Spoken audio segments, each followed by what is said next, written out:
Good afternoon, hello, welcome to the Omni Coalition News Show, aka TOCNS. After a long time, we're finally back with this. This show is an amalgam of strange, weird, bizarre, off-the-wall, and otherwise things you don't normally see anymore from most news sources these days.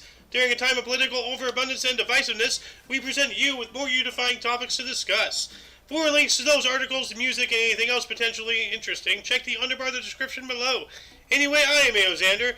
Today I am joined by Mr. Wick, a.k.a. Rhombuser, a.k.a. Big Fist, a.k.a. So many a.k.a.s.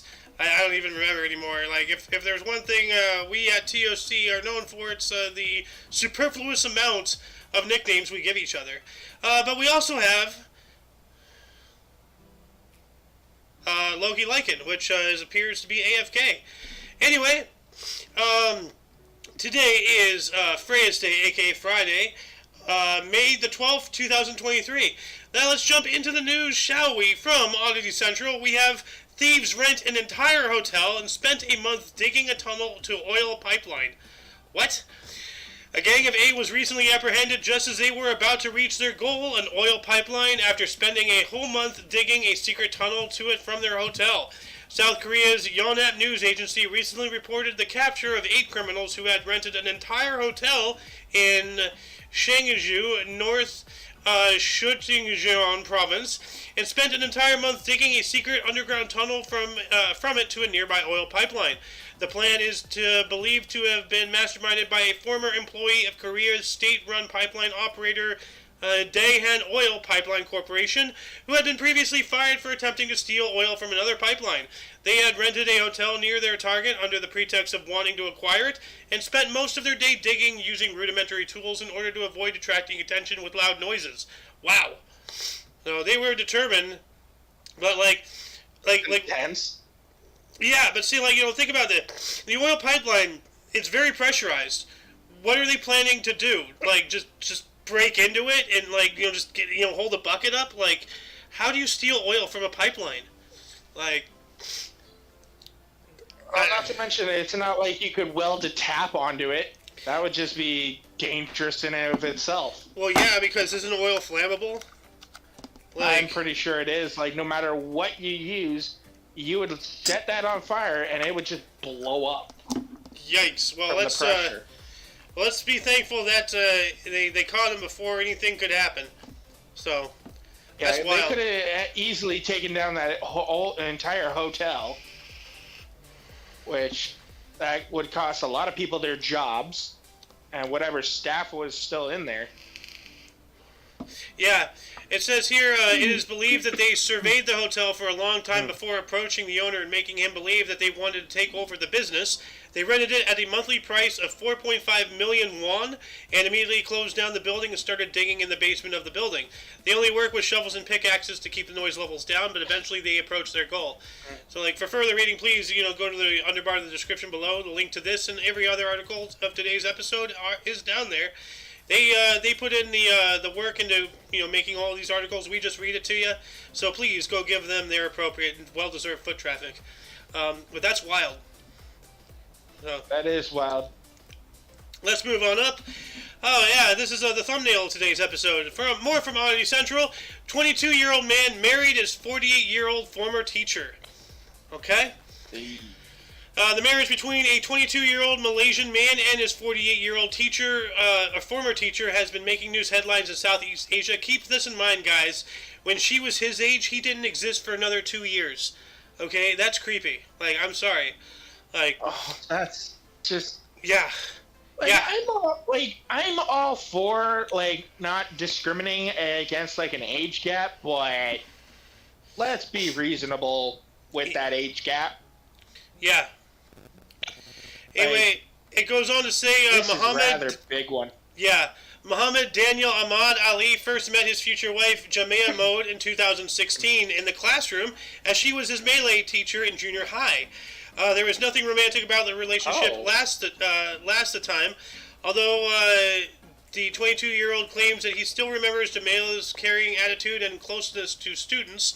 The two lost contact during Muhammad's Form 4 class, but they met again by chance when they had to go to the headmaster's office and notice his former teacher. He said hello, but that was about it from 5. when Muhammad started noticing Jamala more and more, she texted him a birthday message that year and they started chatting. Eventually, Muhammad confessed his feelings for Jamala, but she rejected him because of his age and the 26-year age gap between them. But that didn't let a simple number stand in the way. But he didn't let a simple number stand in the way of love. So he pursued her. So at least I guess at least it wasn't her doing it. Like, I don't know. I mean, I don't think in Indian culture they would allow that. Number one, I'm not sure, so don't quote me on that. But number two, yeah. So I can't say really anything because she rejected him the first time and he just kept going. So, like I wish them the best. Like, but that's still. I don't know. Yeah, like that's still like kind of wild there. So and hence why it's on the show. Pretty wild. Yeah. But wish them nothing but happiness if they're gonna pursue further.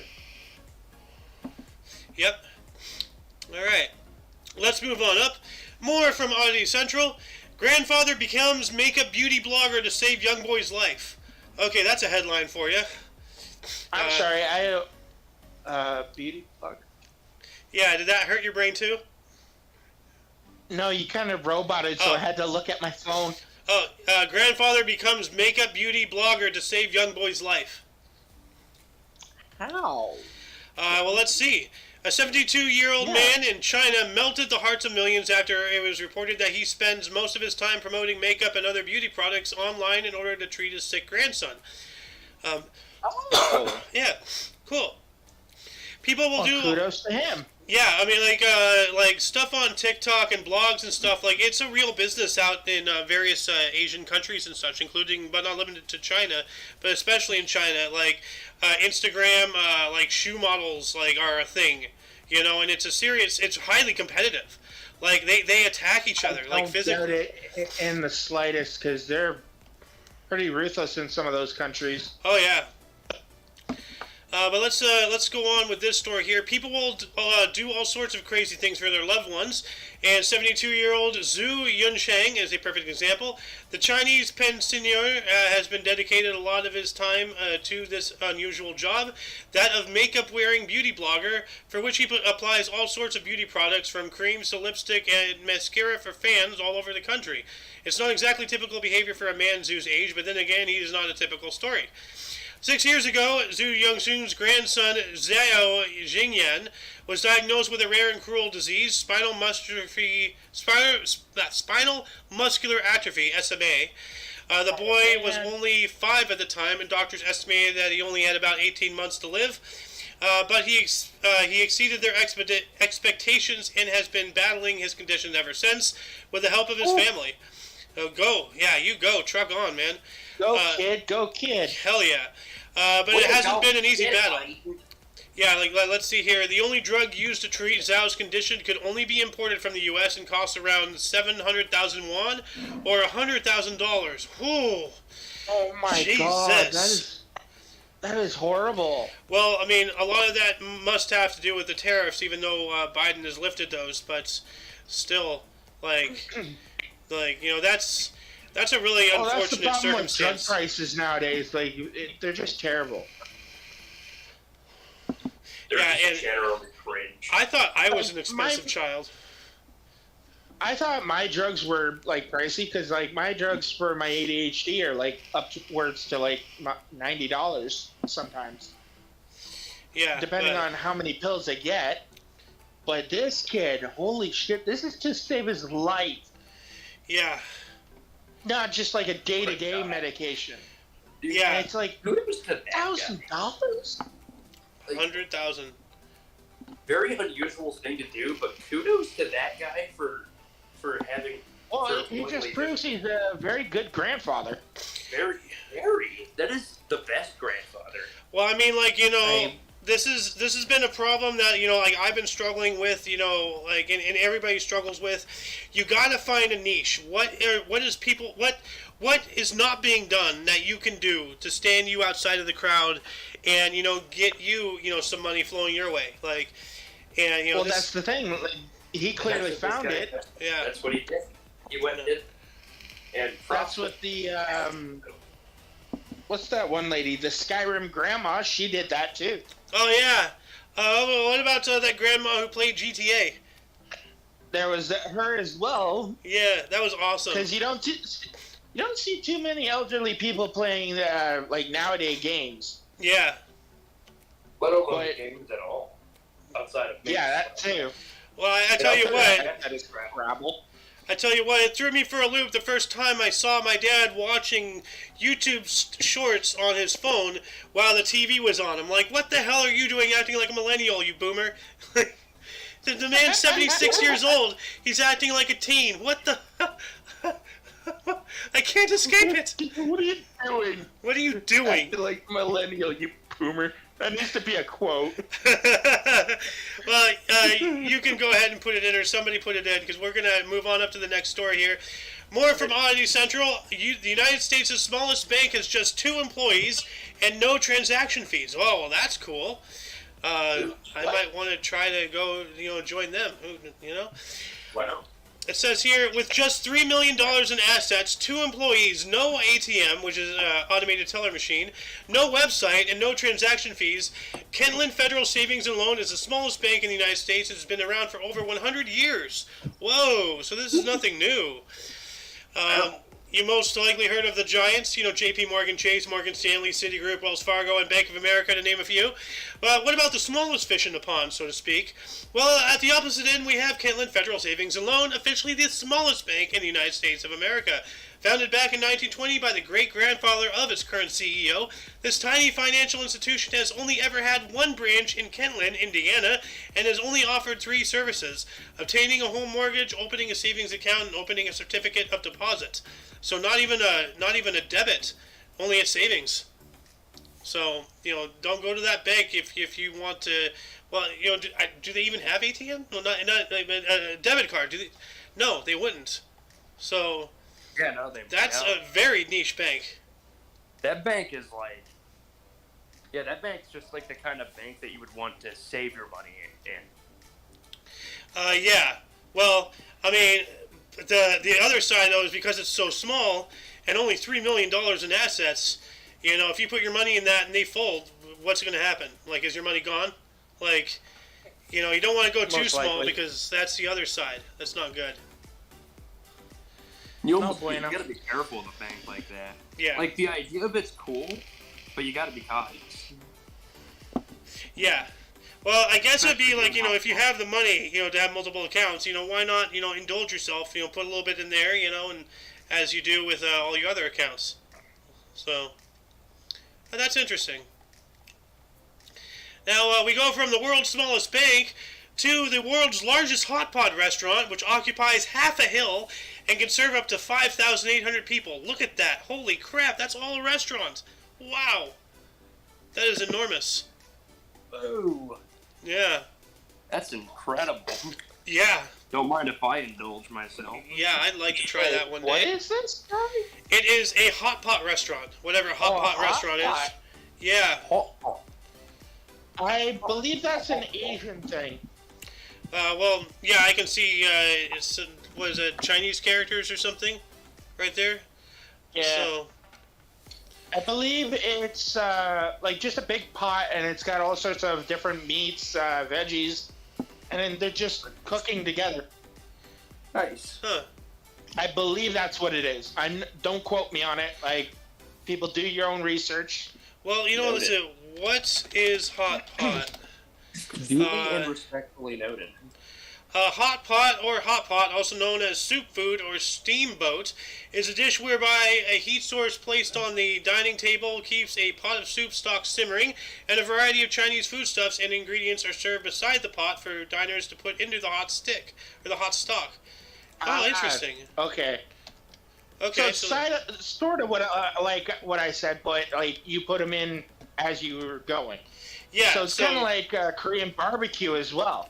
yeah. Well, I would say like maybe they have the meats In a in there sense. because you want to cook the meat longer, and then you toss in the veggies for a flash heat, and then you Yeah. then you eat it. So, But anyway, let's see what it says here. The Chinese city of Chongqing is home to the world's largest hot pot restaurant, a massive eatery that covers an entire hillside, featuring nearly 900 tables and can seat around 5,800 people at a time. Wow, that's the size of towns, dude. Like, that's insane. This whole restaurant's a city. Yeah, pretty much. Like, that's crazy. Like, man. seriously, I wonder if they have like some sort of light rail to deliver or something. Like they would have to have some kind of busing or light rail or like some transit. Or maybe multiple different there would kitchens. Have to be something. Like they can't have like a centralized kitchen or something. Well, let's see here. No, I think it would be multiple different kitchens. Yeah. Because if this was a centralized kitchen, it'd be very slow. Yeah. It says here, Chongqing is famous for its hot pot. There are literally tens of thousands of restaurants specializing in the hot, spicy dish to choose from. But if you're looking for the most impressive one, look no further than Pipa Yuan, or whatever that is in Chinese, a giant eatery terraced on a large hill located in the Nan'an district on the outskirts of Chongqing, covers an area of 3,300 square meters, and most diners require directions to locate their reserved table among the hundreds of tables available. Pipa Yuan has been long praised as the largest hot pot restaurant in the world, but last year Guinness Records made the title official. So can you imagine needing a GPS to find your seat at a restaurant? Oh my god.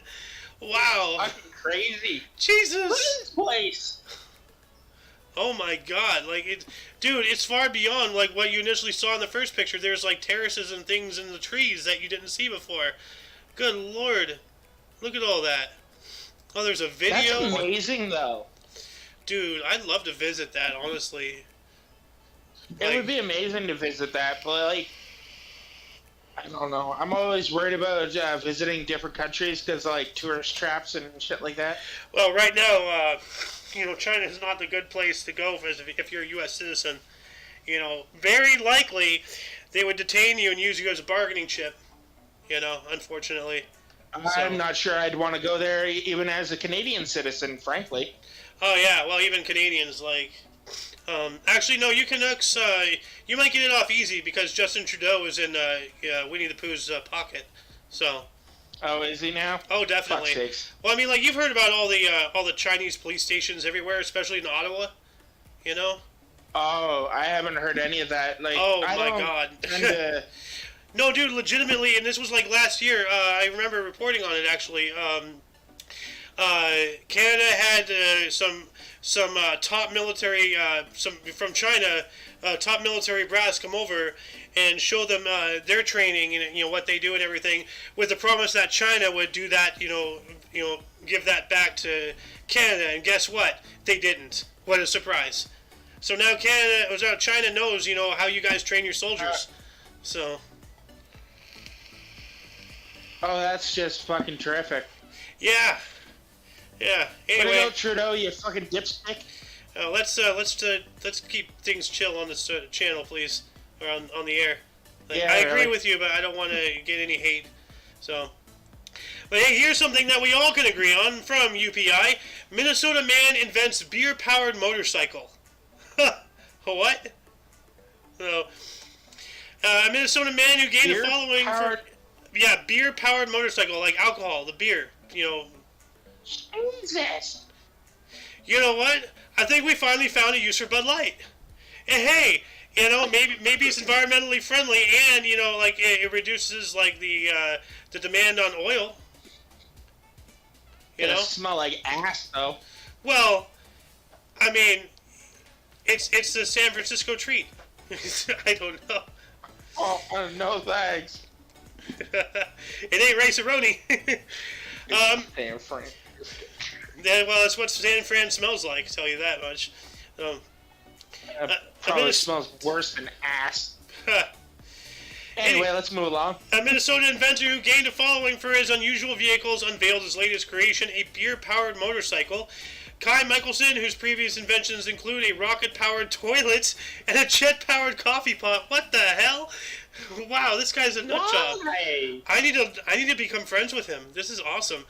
He said the beer-powered motorcycle he created in his Bloomington garage has a 14-gallon keg with a heating coil instead of a gas-powered engine. What? This I got guy's living dangerous. Don't drink and drive, kids, but you can drive a drink, I guess. So, Drive on a drink. drive on a drink. Oh man, what a way to show up to a kegger. Bring a keg while driving a keg. Yeah. Says here the coil heats the beer up to 300 degrees, which then becomes superheated steam in the nozzles that propel the bike forward. So, like, you know, basic steam power. Like, just instead of water, he uses beer. So, okay, so it's Well, that's a good idea, yeah. yeah, they're just watching this video. Oh, there he goes. Just pop open a Coors, you know, right into the tank. There's his level. It looks like. Oh my God, you full-on barrel. Jesus! Oh my God. Okay, I don't think that's going to be road legal at all. Holy shit! Are you seeing that? No, I missed a little bit of it, sorry.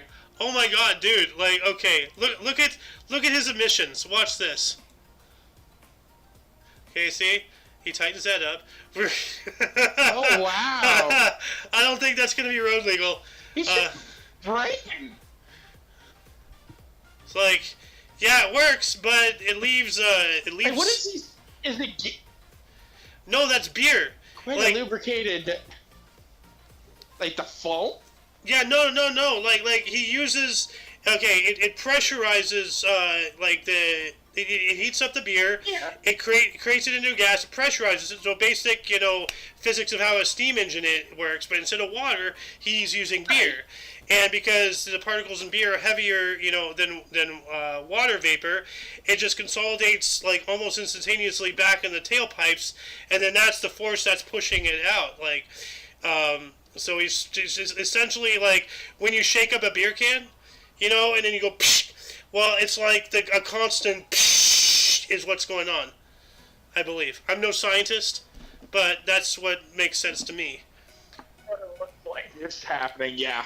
Yeah, he's just using like a constant fizz attachment or something. But like that leaves it all over the road, and it's a slick that can get on the windshield. It can be a very immediate hazard to whoever's behind you. So that's why I'm saying I don't really think it's road legal at all.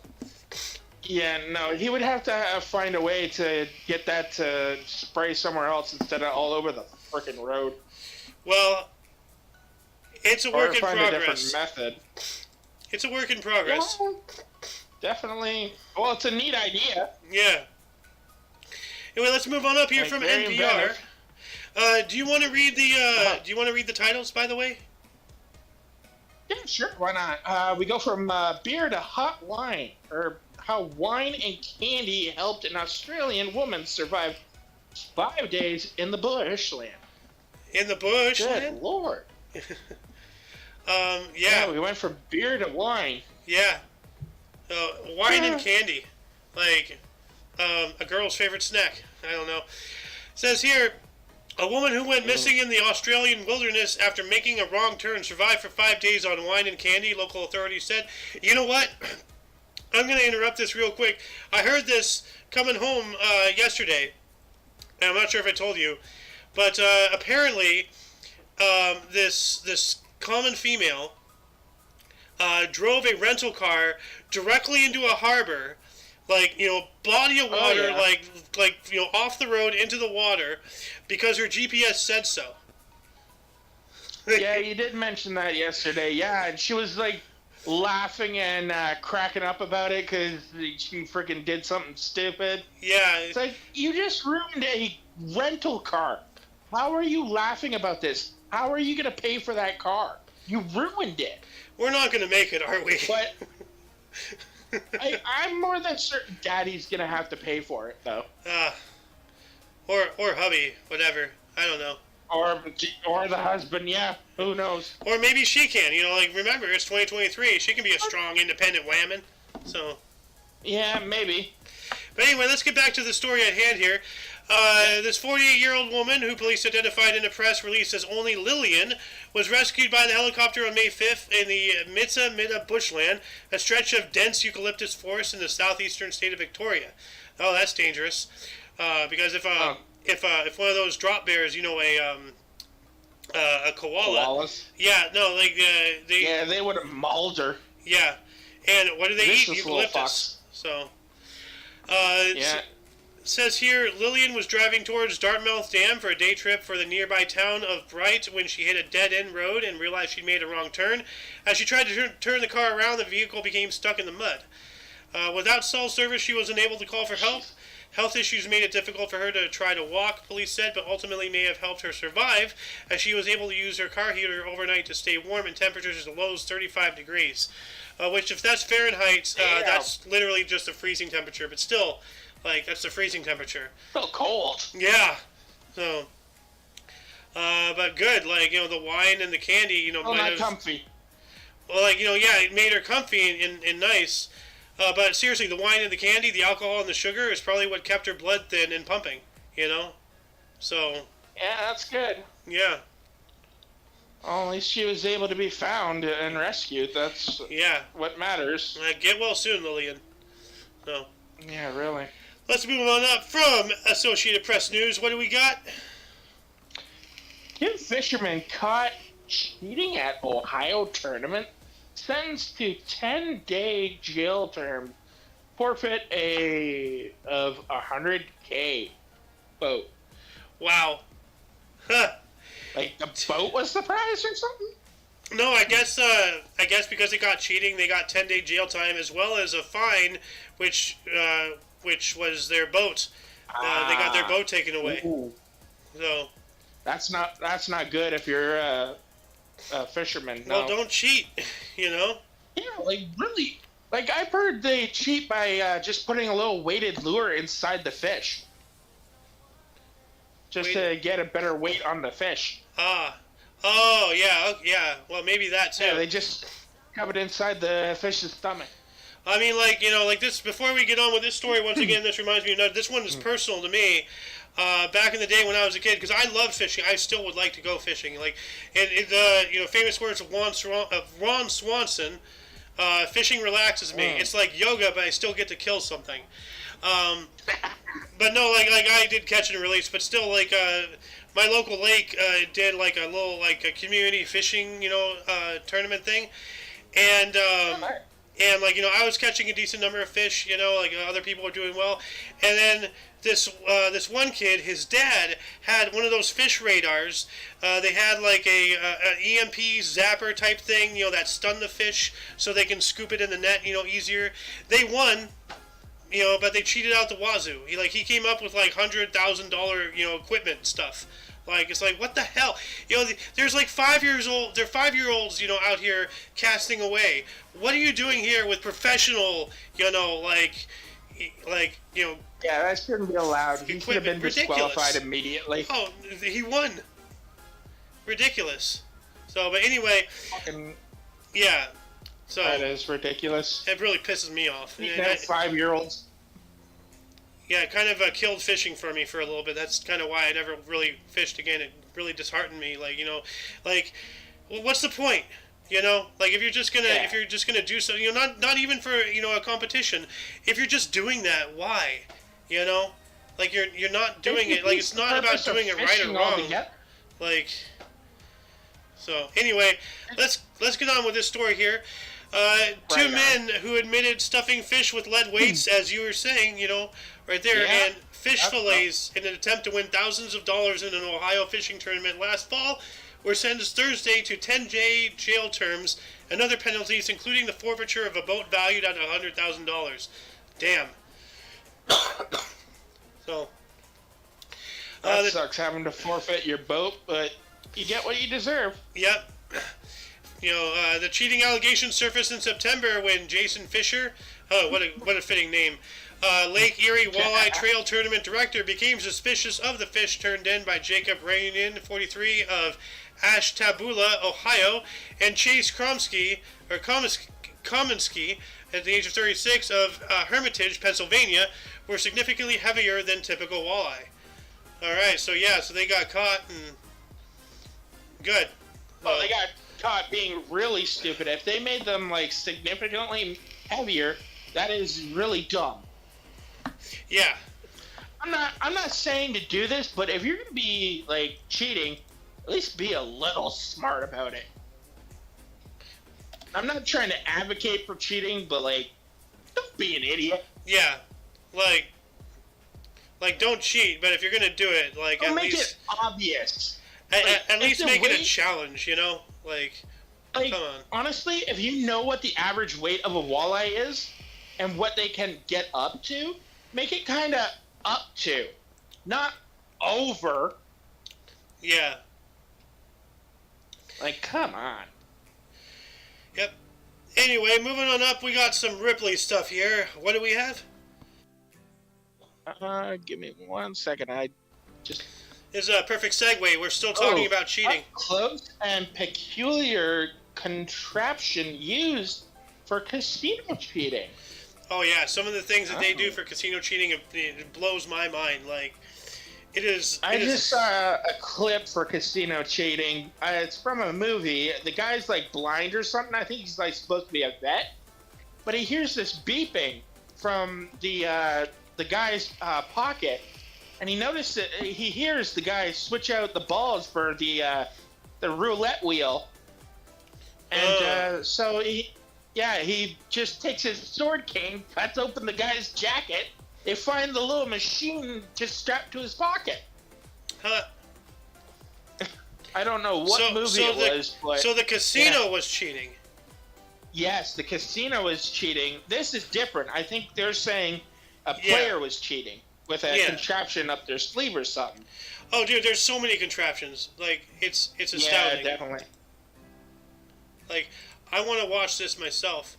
This looks like something to do with dice. So, I don't know, God, yeah, loading dice. So one side's like heavier and it lands on it. Yeah. Well, I'll keep that open. I want to watch that actual video later on. So, but yeah, no, like if you guys want to want to read this, I'm not really gonna read this. It's like Ripley's is not really a news source. It's just an intrigue that I like to put in, at the end of the show. So, but what else do we got here? This one is actually interesting. I'm going to read this one here. But you read the title. Ooh. And at first, astronomers spot a star swallowing a planet. Yikes. So, it says here, for the first time ever, astronomers were able to see a planet being consumed by a dying star. Up until this point, scientists have only observed the moments before and after a star engulfs a planet. So we actually see the consumption. So that's scary. Scary. What does it say here on AP News? Stars swallows a planet. So there. Oh, I see. Oh. Yeah, so it's spinning around, burning it off, until it's nothing but matter that can just fall back into the star. Oh, that's still frightening. Terrifying. Yeah. Oh, there it goes. Right there. And then it's re-glowing because all of that new matter. Lord. All that new matter, all of a sudden, introduced into the system and causes a sudden, reignition type thing. So that's wild. And then last but not least, what else do we got here? We got 3,000-year-old artifacts discovered in ancient wells. Huh. All right. Well. Yep. Archaeologists in Germany recently found a 3,000-year-old well near Munich with a treasure trove of items that may date back to the Bronze Age. The wishing well, which researchers believe was used for rituals, certainly contained finely crafted ceramics, jewelry, and other objects, according to the Smithsonian. The well was discovered during an excavation in the area to prepare for the construction of a distribution center. Located in... Oh, that's cool. Yeah. Actually, did you hear the story about how they found... King Edward II, I think. They found a king under a parking lot. Yeah, like you know, like they Oh, cool. they went through all like the text archaeology and all that stuff, and then they figured out, okay, Excuse me. the church he was buried in was over here because it was a long ago lost church, and then they discovered that the grounds was now a parking lot, and then they did map overlays and all this other archaeological science mumbo jumbo, and then they just dug a hole straight down. There's the king. There's the Damn. skeleton. It was crazy. Awesome to find him, though. Yeah, could you imagine just going to that parking lot every now and then, like you park in the spot, like you're on a grave of a king, not just a grave, but a grave of a leader. Like, That would be astounding yeah, to find out that your parking space was right under a king, or over top of a king. I mean. yeah. Yeah, under a king, the That'd be like skeleton's just floating in the air. Ever get. Yeah, no, dude. Dude, that's why I say, crazy stuff happens every day. People have got to just open their eyes, open their ears, and let stuff come to them. Stop seeking out information. Let the world soak into you, because man, there's a lot of crazy stuff out there. Including this. It says here, located in Germering in Bavaria, over 70 wells have been uncovered by archaeologists, according to the Bavarian State Office for Monument Protection. These wells were created from the Bronze Age to early Middle Ages and were used to supply water to the area. The wishing well in particular is unlike the other wells in that it has included bronze clothing pins, ceramic bowls, cups, and pots, metal spires, amber beads, a bracelet, and other items. So wow, that's cool. Look at that. It just makes me wonder, what were all these items doing down there? Well, I mean, maybe somebody, in case of, the bracelet or something, it slipped off while you're getting water, or, you put something on the edge and it fell off, or, you intentionally Little bolt throwing on it the into edge, the well. yeah. Maybe somebody fell down there, and who knows, so... there could be a number of reasons, really. Yeah, but that's awesome. Oh, actually, it says here, it is unclear exactly what people's mindset was 3,000 years ago. However, the ritual may have been intended as sacrifices for a good harvest. So maybe they threw them in as like a wishing well. You know how you do with coins, the wishing well. Well, they throw in instead objects. Yeah. I get it. Yeah. Just random offerings to try and have a good harvest. That makes sense now. Yeah. Well, that's all cool. That's cool, though. Yeah. Yeah, once again, actually, I'm going to mention it here. That concludes the show. Once again, you can check the underbar of the description for any links you may find interesting, including but not limited to all things Omni Coalition, which in itself includes a link to Mr. Wick, Rhombuster's YouTube, as well as Instagram and Sohen's Twitch and Zero Arrow's YouTube, I believe, and mine, and anybody else who is an affiliate. I think I need to update the links again. So, anyway, for your dose of the difference, we stream every Tuesday and Friday at 3 p.m. Pacific time. For all of you and all of us, I am A.O. Xander. I am Mr. Wick. And Loki is Loki. Is he there? Did his mic crap out again? Looks like it. Connection crap. There out. you My go. apologies. It's all right. Hey, you're Yeah. alive. Yeah. Good. And of course, I'm alive. Yep. And of course, you, viewer. And until you catch us next Tuesday, or if you're interested in some history, we have a history show every day at 11 in the morning Pacific time. We also have another episode of the Kick Peanut coming up. We have a lot more to talk about. We have a backlog of information, actually, and we might actually have some more people joining up for that. Coming up on Sunday at 3 p.m. Pacific time. Anyway, until whenever you see us next time, until then, don't forget to look right and left at every intersection, rate 5 thumbs, and subscribe. Toodles! Doodles. Bye.